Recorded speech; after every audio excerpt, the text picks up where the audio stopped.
마태복음 21장 28절에서 32절에 있는 말씀, 신약성경 35쪽 또는 36쪽에 있는 말씀입니다. 마태복음 21장 28절에서 32절 말씀입니다. 신약성경 35쪽 또는 36쪽에 있는 말씀입니다. 우리 다 함께 마태복음 21장 28절에서 32절에 있는 말씀을 우리 천천히 합독하도록 하겠습니다. 그러나 너희 생각에는 어떠하냐? 어떤 사람에게 두 아들이 있는데 맏아들에게 가서 이르되 오늘 포도원에 가서 일하라 하니 대답하여 이르되 아버지 가겠나이다 하더니 가지 아니하고 둘째 아들에게 가서 또 그와 같이 말하니 대답하여 이르되 실소이다 하였다가 그 위에 뉘우치고 갔으니 그 둘 중에 누가 아버지의 뜻대로 하였느냐? 이르되 둘째 아들이니이다. 예수께서 그들에게 이르시되 내가 진실로 너희에게 이르노니 세리들과 창녀들이 너희보다 먼저 하나님의 나라에 들어가리라. 요한이 의의 도로 너희에게 왔거늘 너희는 그를 믿지 아니하였으되 세리와 청년은 믿었으며 너희는 이것을 보고도 끝내 뉘우쳐 믿지 아니하였도다. 아멘. 할렐루야. 마태복음 21장 28절에서 32절 말씀으로 누가 아버지의 뜻대로 하였느냐라는 제목으로 말씀의 은혜, 예수님의 사역, 예수님의 말씀의 은혜를 계속 이어서 나가고자 합니다. 지난주에는 부활주일이었기 때문에 지난주에는 우리가 부활절 말씀 나눴고 바로 2주 전에 말씀을 우리가 함께 나눴습니다. 그때 나눴던 말씀을 잠시 살펴보면 성전에서 예수님께서 가르치셨을 때 그 가르침에 대해서 대제사장과 장로들은 무슨 자격으로 가르쳤는지를 따지고 묻게 되죠. 왜냐하면 가르치는 권세, 권위를 줄 수 있는 유일한 그 대상자는 대제사장밖에 없었기 때문에 그렇습니다. 그래서 성전에서 백성을 가르칠 권세는 대제사장이 주고 했는데 내가 허락하지 않았는데 어찌 네가 여기서 가르칠 수 있느냐라고 따지게 된 것이죠. 이에 예수님은 이 질문에 직접 답을 하지 아니하시고 오히려 반문하셔서 내가 질문할 터이니 이 질문에 답을 하면 나도 너희의 질문에 답하겠다라고 말씀하시면서 질문하게 됩니다. 그 질문이 뭡니까? 세례 요한에게 너희가 허가증을 주지 않지 않았느냐? 그런데도 불구하고 그가 어찌 가르칠 수가 있고 세례를 줄 수가 있느냐? 그의 가르침과 세례는 어떠한 권위요 어떤 권세로 이루어진 것이냐라고 질문하게 되죠.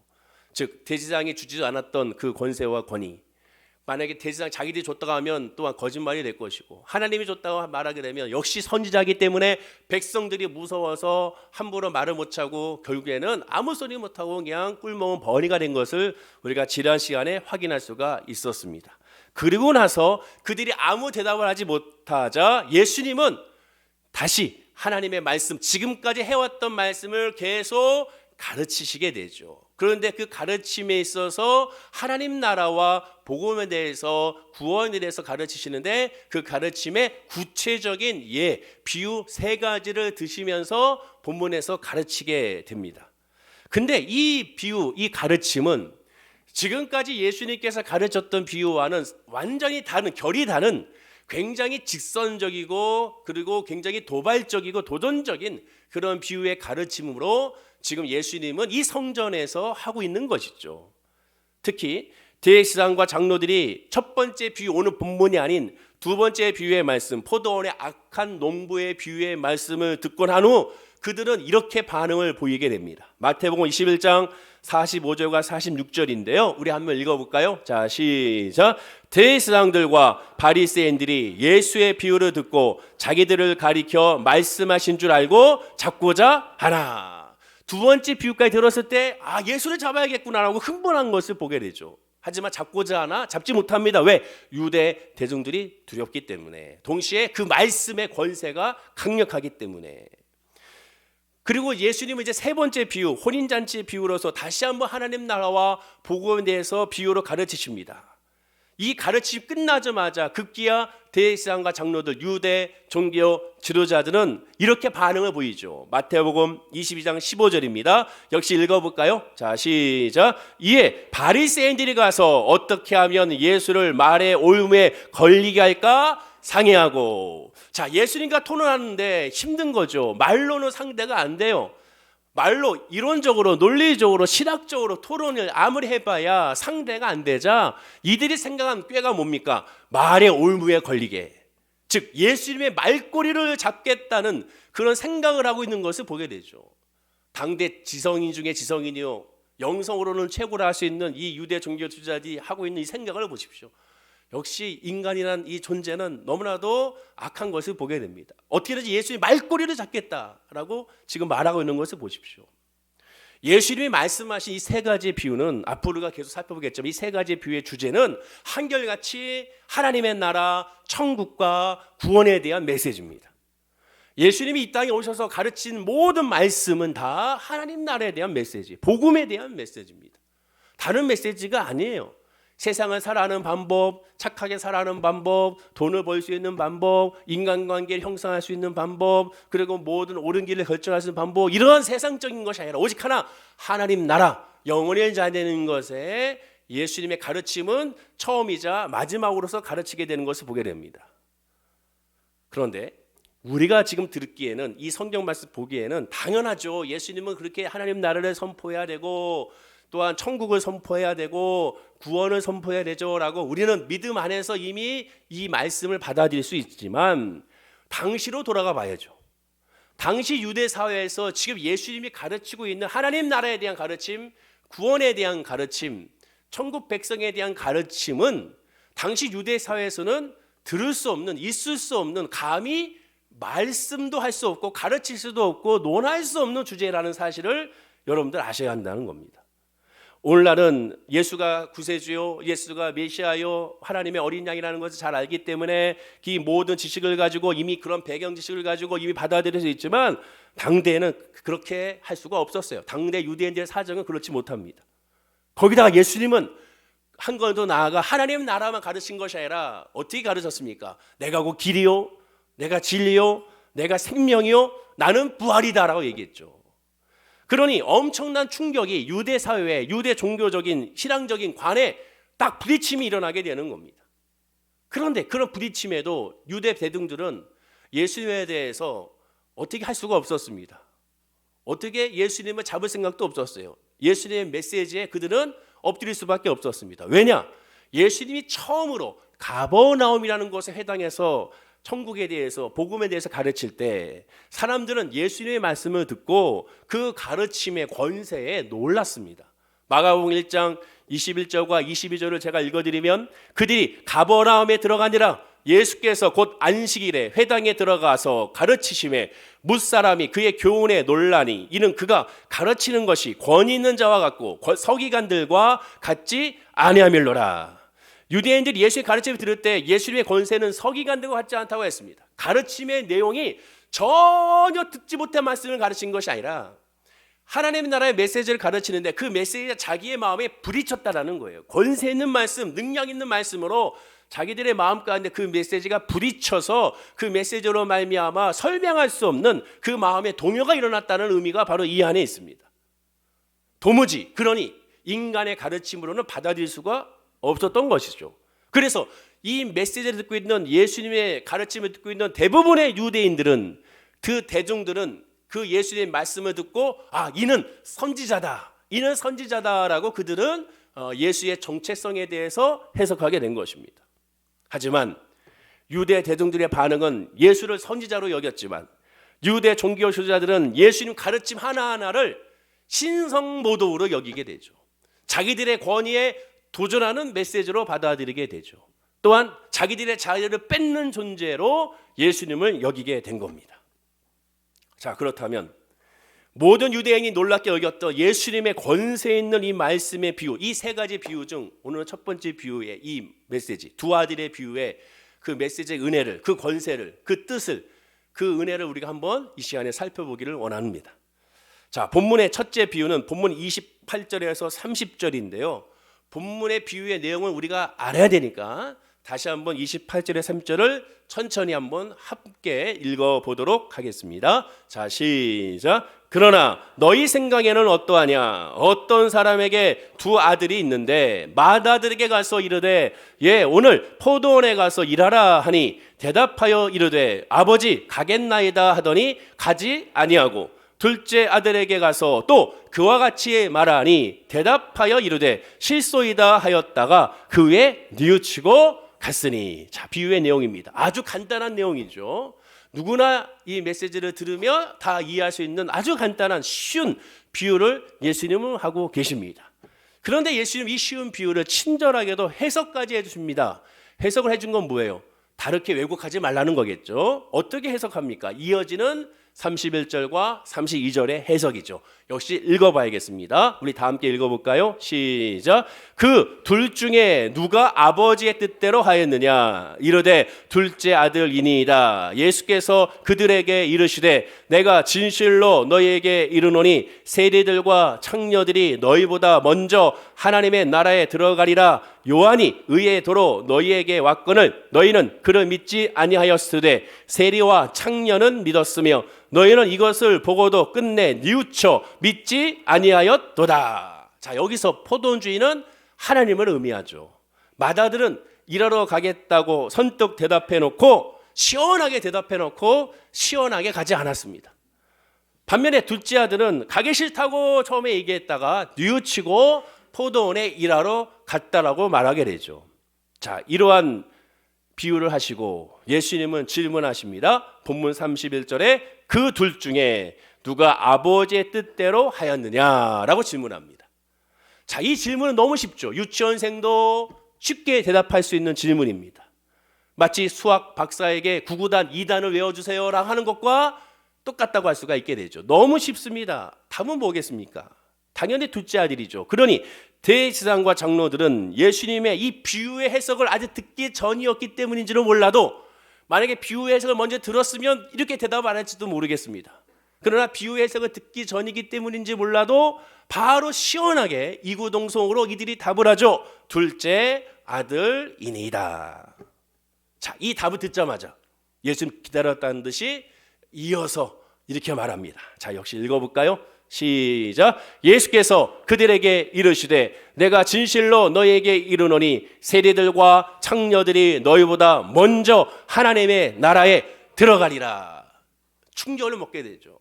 둘째 아들입니다 라고 답하자 바로 예수님은 이어서 얘기합니다. 그들이 누구예요? 대제사장과 장로들, 유대 지도자들. 너희보다 누굽니까? 똑같은 대제사장과 장로들, 유대 종교 지도자들. 즉 예수님은 유대 종교 지도자들인 너희들이 첫째 아들이라고 선포하고 있습니다. 그 얘기는 뭐예요? 하나님 나라에 너희들은 먼저 들어가지 못해. 더군다나 예수님은 그 누가 먼저 들어가느냐? 세리들과 창녀들이 너희보다 먼저 하나님 나라에 들어간다라고 예수님은 선포합니다.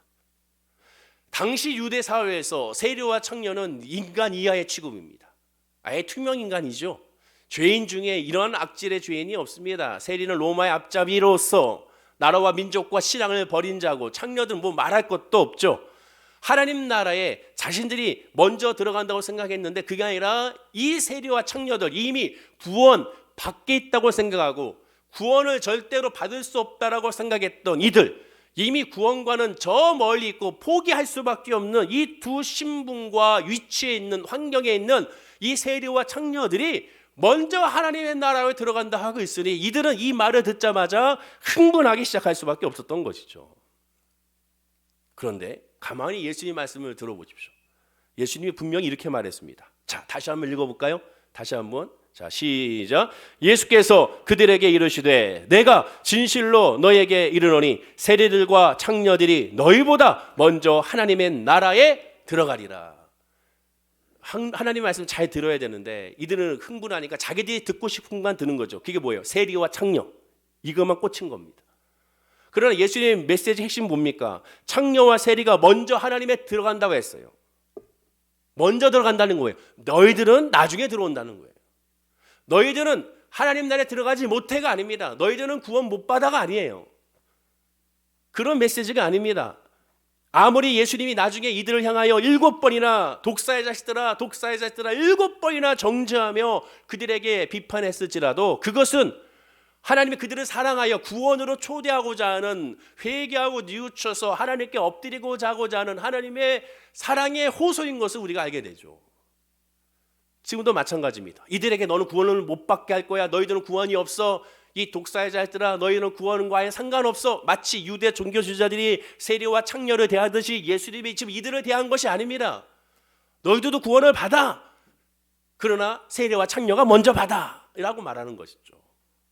근데 이 메시지가 오해를 하면 안 되는 게, 지금 이 메시지가 구원의 순서를 말씀하는 것이 아니에요. 구원의 순서가 있습니까? 구원의 순서가 없죠. 구원의 순서가 아니에요. 어떠한 구원의 순서를 받기 위해서 어떠한 지위와 명예와 어떤 위치가 그 순서를 정하는 것이 아닙니다. 목사니까 먼저 구원받고 목사가 아니니까 먼저 나중에 구원받는다? 그게 아니라는 거죠. 순서가 있다면 예수 그리스도를 믿음으로 영접하느냐 아니냐의 차이가 있는 것이지, 어떠한 지위, 환경, 그 직업, 어떠한 것이 그 사람의 구원의 우선순위가 될 수가 없습니다. 구원은 어떠한 자격, 공로가 아니고 은혜의 하나님의 선물이기 때문에 그런 것이죠. 첫째 비유에서 구원받는 이유와 근거가 무엇인지를 알아야 됩니다. 왜 구원을 받는가? 구원의 이유가 무엇이냐? 구원의 근거가 무엇인가? 구원의 근거가 아버지의 말에 순종하여 포도원에서 일한 거기 때문에 그런가? 이렇게 해석하면 안 됩니다. 예전에 한참 그랬었죠. 이 메시지를 가지고 재직 세미나 때 이 메시지를 가지고 순종하십시오. 순종해야 하나님의 구원과 하나님의 은혜가 있습니다. 열심히 일을 하십시오. 열심히 섬기고 열심히 헌금 드리고 하십시오. 그러나 그 메시지가 아니에요. 지금 일하는 그 자체, 포도원에서 일하고 안 하고 일해서 얼마나 열심히 일하는지, 얼마나 노력해서 일하는지, 얼마나 열매를 맺는지가 중요한 것이 아닙니다. 예수님은 지금 그것을 강조하는 것이 아니에요. 포도원에서 어떻게 일하고 어떻게 열매를 맺고가 아무런 설명이 없습니다. 그게 아니에요. 그게 구원의 이유와 근거가 아닙니다.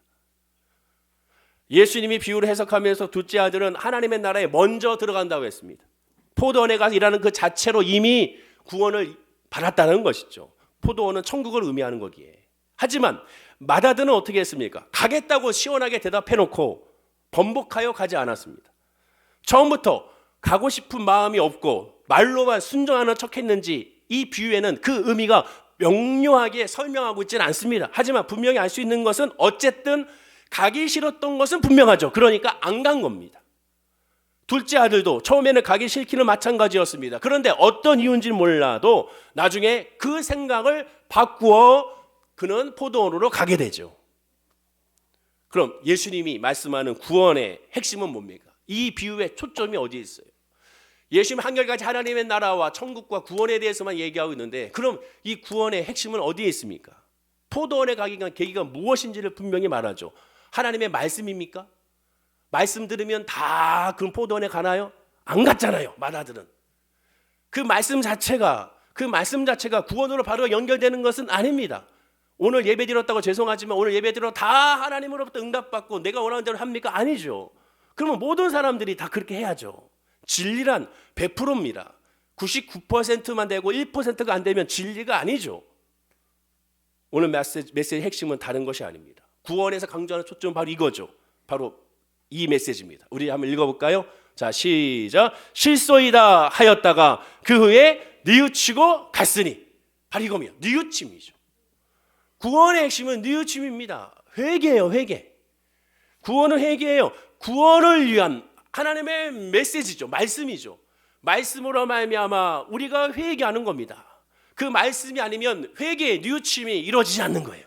말씀으로 말미암아 뉘우치느냐 뉘우치지 않느냐, 이 차이가 되는 겁니다. 대지상과 장로들은 언제라도 뉘우치면 구원받는다는 거예요.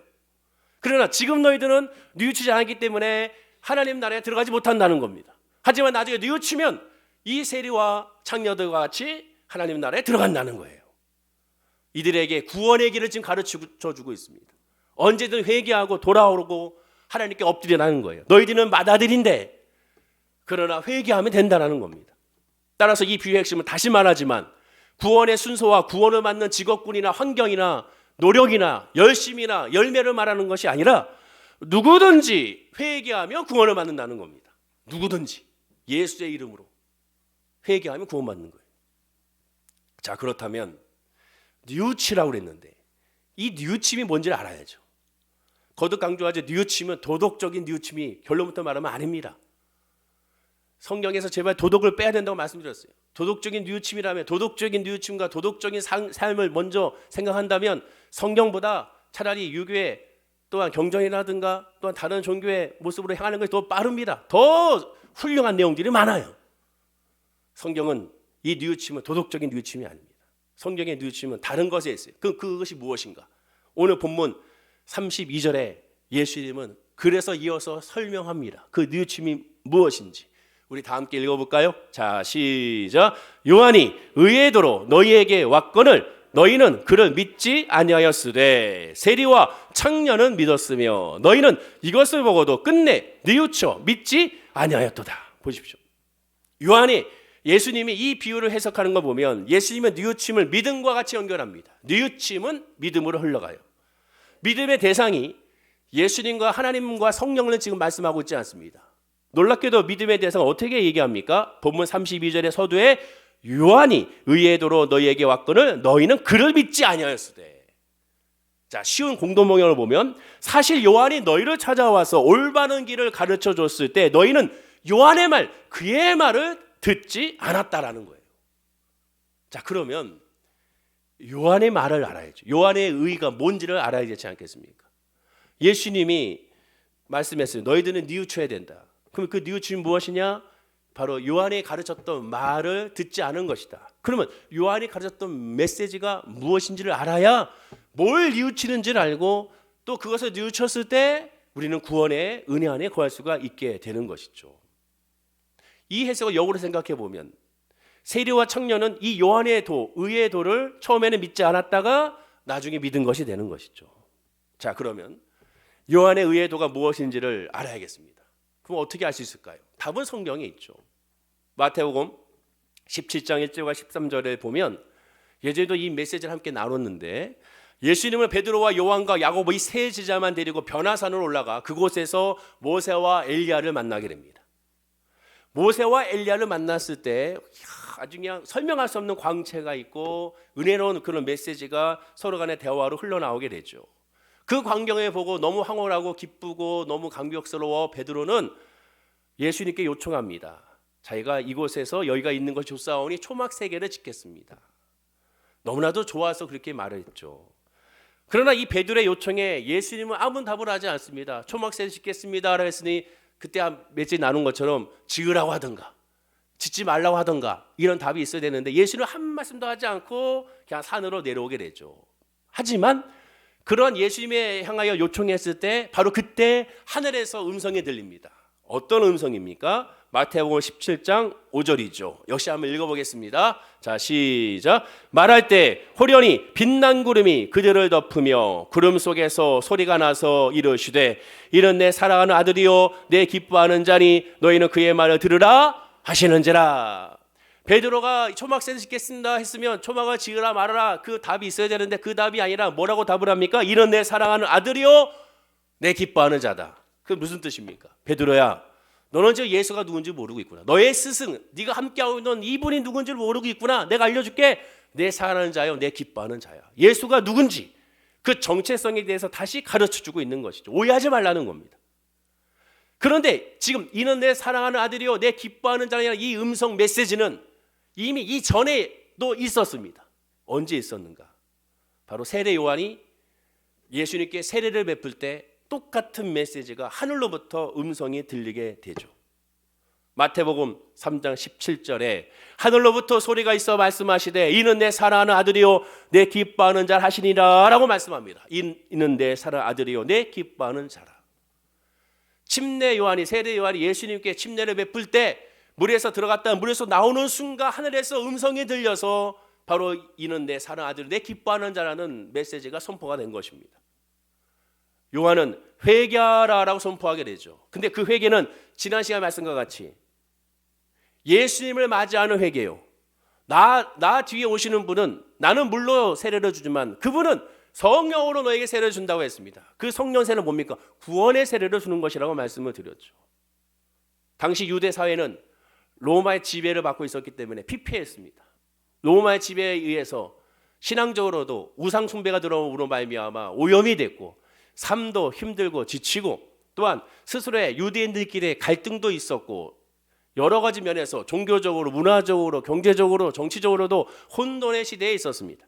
그러다 보니까 더 강렬하게 하나님께서 말씀하던 약속, 모세와 같은 선지자를 보낸다고 했던 그 메시아에 대한 그러한 갈망이 그 어느 시대보다도 가장 뜨거웠던 시대가 바로 로마의 지배 시대, 예수님 시대라고 할 수가 있게 되죠. 그런 와중에 어느 한 사람이, 이 요한이라는 사람이 광야에서 회개하라 천국이 가까우니라라고 선포하며 또한 동시에 회개의 세례를 베푸고 있다는 소식을 듣게 됩니다. 유대인들은 열광하게 되고 또한 동시에 사내들인 유대 종교 지도자들도 열광하게 되죠. 궁금하게 됩니다. 왜냐? 혹시 그 메시아가 아닌가? 그 메시아가 요한이 아닌가라는 생각으로 말미암아 사람들은 대중들은 대중대로 환영하게 되고 또한 사내들인 유대 종교 지도자 회의도 궁금하여 요한에게 조사단을 파견하여 질문하게 됩니다. 네가 메시아냐? 그때 요한은 말하죠. 나는 메시아가 아니고 나 뒤에 오실 그가 메시아다. 나는 그분의 발등상에도 미치지 못한다. 나는 그분을 예배하는 자의 광야에서 외치는 소리다. 분명하게 말씀을 하게 됩니다. 그러나 그 예수라는 사람이 저기 세상 죄를 지고 하나님 어린 양을 했던 그 메시아를 외쳤던 그분이 바로 예수님이 이 요한에게 침례를 받겠다고 세례를 받겠다고 하자 주저하게 되죠. 왜 주저합니까? 아니 하나님이 인간에게 세례를 받겠다니, 죄가 없으신 분이 세례를 받겠다니 용납이 안 됐던 것이죠. 하지만 거듭된 강조된 예수님의 요청에 의하여 침례 세례를 베푸게 됐을 때 그때 이는 내 사랑하는 아들이요 내 기뻐하는 자라는 음성을 듣게 된 것입니다.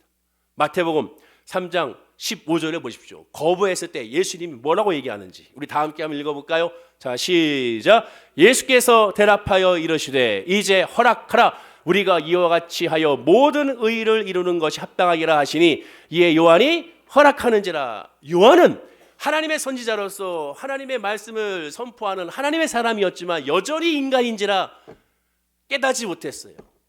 예수가 누군지를 정확히 알긴 했습니다. 세상 죄를 지고 가는 하나님의 어린 양. 자, 그럼 세상 죄를 지고 간 하나님의 어린 양이라면 어린 양이 바로 구약의 제사법에 의하면 제사지를 맡게 되면 어떻게 됩니까? 주인이 안수함으로 말미암아 죄를 다 전가시켜야 되는 것이죠. 그래야 죄를 지고 간 어린 양, 나를 대신하여 대속의 죽음의 피를 흘려서 죄 씻음을 받을 수가 있게 되는 겁니다.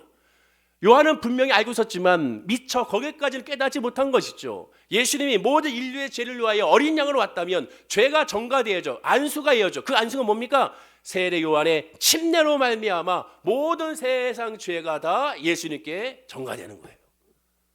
그 순간 예수님이 뭐라고 얘기합니까? 이렇게 해야 하나님의 의가 달성이 된다. 그래야 완벽한 십자가의 죽음과 부활로 말미암은 복음의 사역이 완성된다고 말씀하게 된 겁니다. 결국 본문의 비유에 요한의 의의 도는 다른 것이 아닙니다. 요한이 전하고 실행한 하나님의 도를 말하게 되죠. 즉 세례 요한은 오직 예수가 그리스도라는 점을 강조한 거예요. 예수는 그리스도다. 자, 예수가 이름이고 그리스도가 성이 아닙니다. 예수는 그리스도라는 거예요. 예수가 이름이고 그리스도는 말은 그분이 어떠한 존재인지를 신분을 나타내는 것이죠. 예수는 그리스도. 오직 의를 믿는다는 것은 예수가 그리스도를 믿는다는 겁니다. 나의 주, 나의 하나님, 나의 메시아, 나의 죄사함을 다 감당하시는 어린 양이라는 사실을 깨닫는 게 요한의 의의 도라는 것이죠. 하나님의 의는 예수 믿어 구원 얻는 것을 말하는 겁니다. 가버나움에 해당해서 유대인들은 예수님의 권세 있는 자라고 인정할 때 귀신 들린 자가 소란을 피웠습니다. 예수님이 잠잠하고 그에게 나오라고 귀신을 꾸짖어 치유해 줬습니다. 이 모습을 본 유대인들은 마가복음 1장 20절에 이렇게 말하죠. 다 놀라 서로 물러 이르되 이는 어찌미냐 권위 있는 새 교훈이로다. 더러운 귀신들에게 명한즉 순종하는도다 라고 말합니다. 예수님이 누군지를 정확히 알 수 있는 메시지죠. 예수님은 악하든 선하든 모든 영적인 존재를 호령하는, 귀신들도 제압하는, 천상의 권세는 물론 육신의 질병도 치료하고 자연까지도 다스리는 만유의 주, 만왕의 왕 하나님이라는 사실을 정확하게 예수가 누군지의 정체성을 선포해주고 보여주고 있는 것이었죠. 그리고 예수님은 그래도 깨닫지 못하는 제자들에게 마지막 밤 십자가에서 달려 죽기 마지막 밤에 요한복음 16장에서 예수님은 다시 한번 설명합니다. 요한복음 16장 9절에 자, 다 함께 읽어볼까요? 자, 시작. 죄 되어라 함은 그들이 나를 믿지 아니하며. 죄란 무엇이냐? 도덕이 아니라 예수를 믿지 않는 겁니다. 예수가 나의 주, 나의 하나님을 믿지 않는 게 죄예요. 그게 죄의 시작이고 그게 원죄의 시작입니다. 또한 요한복음 10장 10절에 말합니다. 역시 읽어볼까요? 자, 시작. 의에 대하여라 함은 내가 아버지께로 가니 너희가 다시 나를 보지 못하며. 의란 뭡니까? 예수님께서 하나님께로 가는 것이죠. 그게 뭐예요? 십자가의 죽음과 부활을 의미하게 됩니다. 십자가가 하나님의 의라는 것이죠. 구원이 하나님의 의라는 겁니다. 죄사함이 하나님의 의라는 거죠. 또한 요한복음 10장 11절은 다시 한번 읽어볼까요? 자, 시작. 심판에 대하여라 함은 이 세상 임금이 심판을 받았음이라. 심판은 뭡니까? 세상 임금인 사탄이 심판을 받는 것이라고 말합니다. 그런데 과거형이죠. 심판을 받았음이라. 이미 받은 거예요. 마가복음 1장에 그러니 가버나움 회당에서 귀신이 쫓겨나가며 예수님이 하나님의 거룩한 자인 줄 알았는데 혹시 자기들 멸하러 왔는지 귀신들이 물어봅니다. 귀신들만 예수가 누군지 알고 있었어요. 그러니까 우리를 멸하러 왔습니까? 왜 이미 심판을 받았으니까 우리를 멸하러 왔습니까? 라고 두려워 떨고 있는 그들의 말을 들을 수가 있었던 것이죠. 한마디로 말해서 요한에게 세례를 받는 순간 예수님 하나님의 의를 이루어진 선포의 완성이라고 할 수가 있게 되는 겁니다. 그 예수를 믿어야 되는 거죠. 또한 성령이 오시면 이 의에 대하여 또한 죄에 대하여 심판에 대해서 가르친다고 했습니다. 성령이 오시면 깨닫게 되는 거죠. 무엇이 죄고 무엇이 의고 무엇이 심판인지를 성령을 통하여 알 수가 있게 되는 것이죠. 그러나 이 대제사장과 장로들 유대 종교 지도자들은 이 요한의 의에도 예수는 그리스도십니다. 예수는 메시아입니다. 예수는 세상 죄를 지고 가는 하나님의 어린 양입니다. 이 메시지를 듣지 않고 믿지 않았기 때문에 하나님 나라에 들어가지 못한다고 선언하고 있는 겁니다. 유대인들은 예수님에 대해서 논쟁을 많이 했습니다. 예수가 누군가? 예수가 누군가? 예수가 같이 누구야? 도대체 나사렛 예수가 누구야? 요셉의 아들일 뿐이잖아. 목수일 뿐이잖아. 아니야. 그는 선지자야. 가르침의 권세를 봐. 아니야. 그는 메시아야. 여러 가지 많은 논쟁이 있었습니다. 그때 예수님은 한마디로 이렇게 정리해버리고 한마디로 그 논쟁을 그냥 끝내버리죠. 어떻게? 요한복음 5장 39절입니다. 우리 다 함께 읽어볼까요? 자, 시작. 너희가 성경에서 영생을 얻는 줄 생각하고 성경을 연구하거니와 이 성경이 곧 내게 대하여 증언하는 것이니라. 성경은 예수를 증언하는 겁니다. 성경 60권 모두 다 예수를 증언하는 것. 자, 예수를 증언한다는 건 뭐예요? 예수를 증언한다는 것은 죄를 증언하는 거고 죄를 증언한다는 것은 뉘우침을 증언하는 거며 뉘우침을 증언하는 것 십자가의 죽음과 부활을 증언하는 거고 이것에 대해서 깨닫기 위해서는 바로 뭐가 필요합니까? 성령이 아니면 안 되니 성령을 증거하고 있는 거예요. 예수님의 사역을 보십시오. 성령에 이끌려 광야에서 시험을 받고 시작하여 성령으로 말미암아 하나님의 메시지를 강조하시고 보혜사 성령을 십자가에 죽으시고 부활하신 다음에도 마지막 메시지가 승천하시고 40일 동안 하신 메시지가 핵심 뭡니까? 너희는 예루살렘을 떠나지 말고 오직 성령의 충만함을 받으라. 약속한 바 성령을 받으라 강조하죠. 왜? 성령이 없으면 뭐가 없습니까? 뉘우침이 없기 때문에 그래요. 성령 받지 아니하면 죄가 죄인지를 알지 못합니다. 의가 의인지를 알지 못해요. 심판이 심판인지를 알지 못한다는 거예요. 그러니 성령을 받아야 되는 거죠.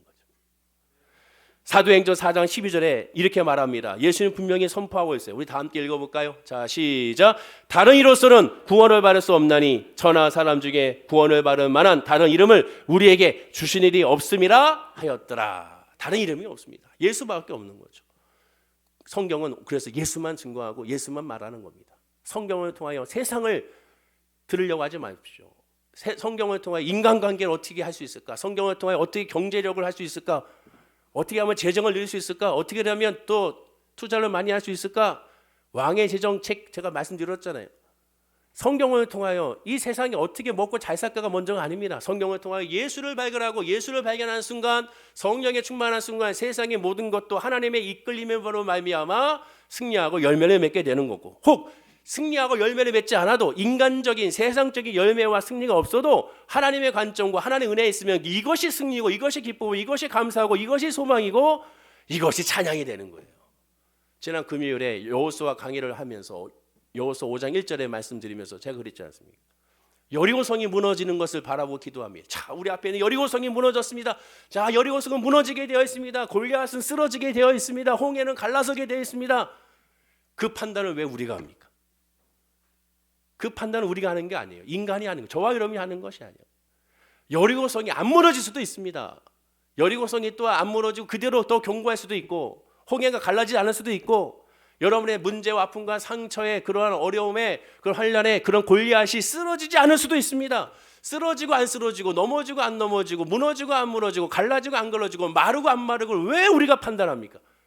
그것은 하나님께 하시는 거죠. 하나님의 영역이에요. 우리는 기도할 뿐이에요. 넘어지지 않는다면 하나님은 또 다른 방법이 있습니다. 어떻게 하실지 몰라요.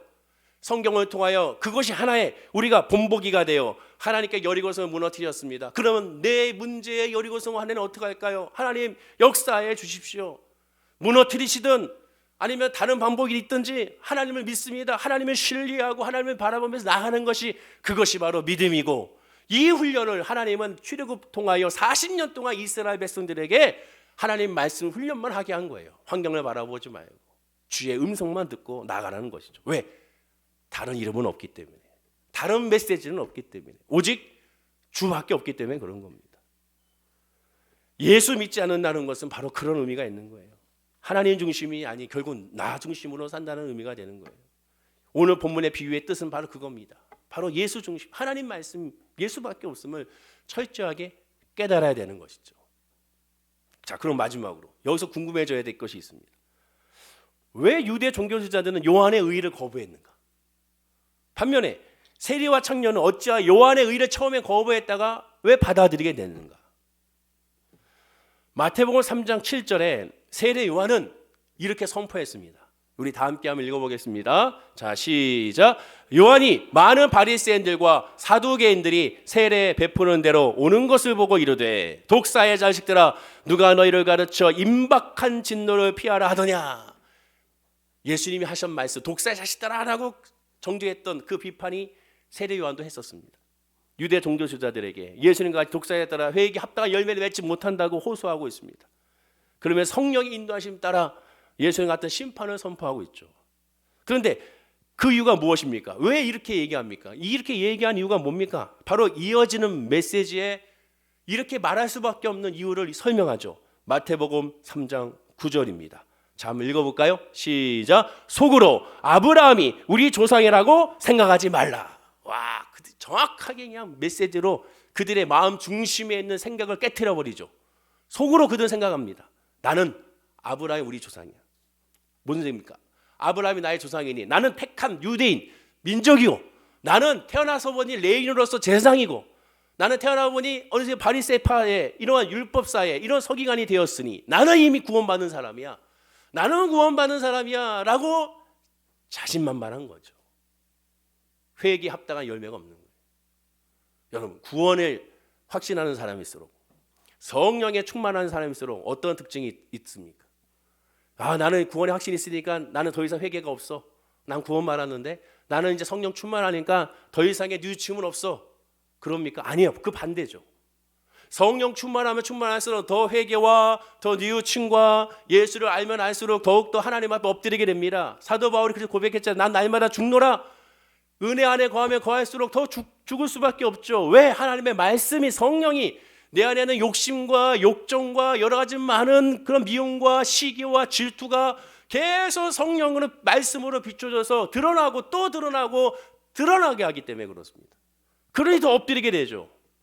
그런데 놀라운 것은 세상에서는 자기의 죄, 자기의 부족함, 자기의 이런 죄책감들로 말미암아 세상에서는 그것이 억눌려서 우울증으로 빠지고, 그거로 말미암아 공황장애에 빠지고, 그로 말미암아 무기력증에 빠지는데, 희한한 것은 예수 그리스도 이름과 성령으로 말미암아 나는 죄인입니다, 나는 주가 아니면 할 수 없습니다, 나를 붙잡아 주시옵소서라는 그런 믿음의 고백하면 할수록 오히려 우리의 삶을, 우리의 얼굴은, 우리의 모든 말과 행동과 삶은 더 형통하고 더 기쁨이 넘치고 감사가 넘치고 은혜가 넘치고 소망이 넘친다는 거예요. 이것은 인간의 언어로 말할 수 없죠. 그러니 그 은혜를 맛봐야 할 수가 있는 겁니다. 성령 받지 않으면 도저히 깨달을 수 없는 것이죠. 바로 이들은 자기들은 이미 의로운 사람이야, 구원받는 사람이라고 생각하고 더 이상 하나님의 앞에 하나님을 알려고 하지 않고 하나님의 메시지에 기울이지 않았던 거예요. 반면에 세리와 청년은 어떻습니까? 그들은 인간 사회에서, 유대 사회에서 이미 구원행과는 제외된 사람들이에요. 구원받게 버림받은 자, 천국 구원을 포기한 사람들입니다. 인간 취급받지 못하고 있으니 문자 그대로 목자 잃은 양떼였습니다. 그러나 그들에게 주님이 찾아오셨어요. 그들에게 예수님이 찾아와 그들에게 메시지를 선포합니다. 어떤 메시지? 하나님의 나라를 선포합니다. 수가성 여인에게 직접 찾아오신 것처럼 하나님의 은혜를 선포합니다.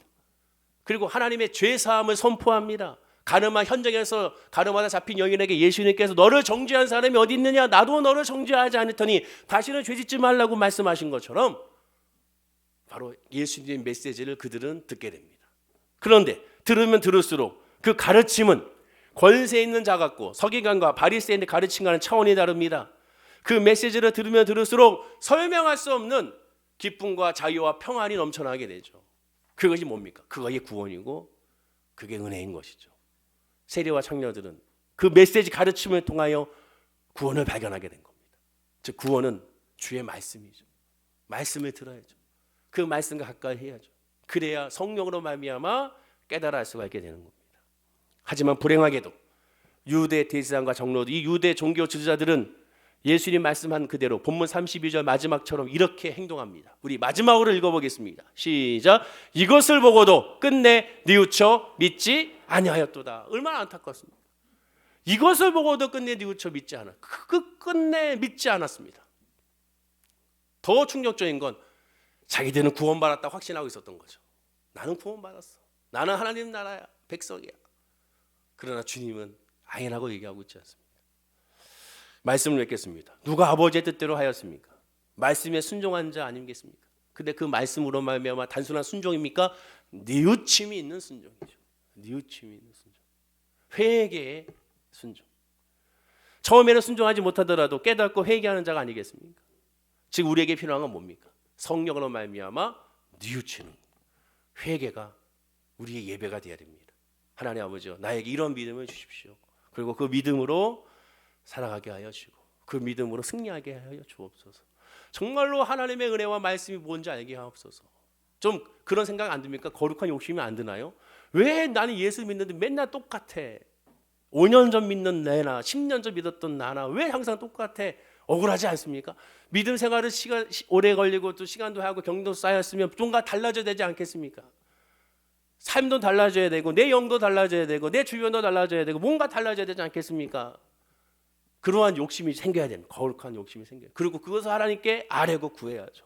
하나님 나에게 성령을 부어주시고 그 믿음으로 살아가게 하여 주옵소서.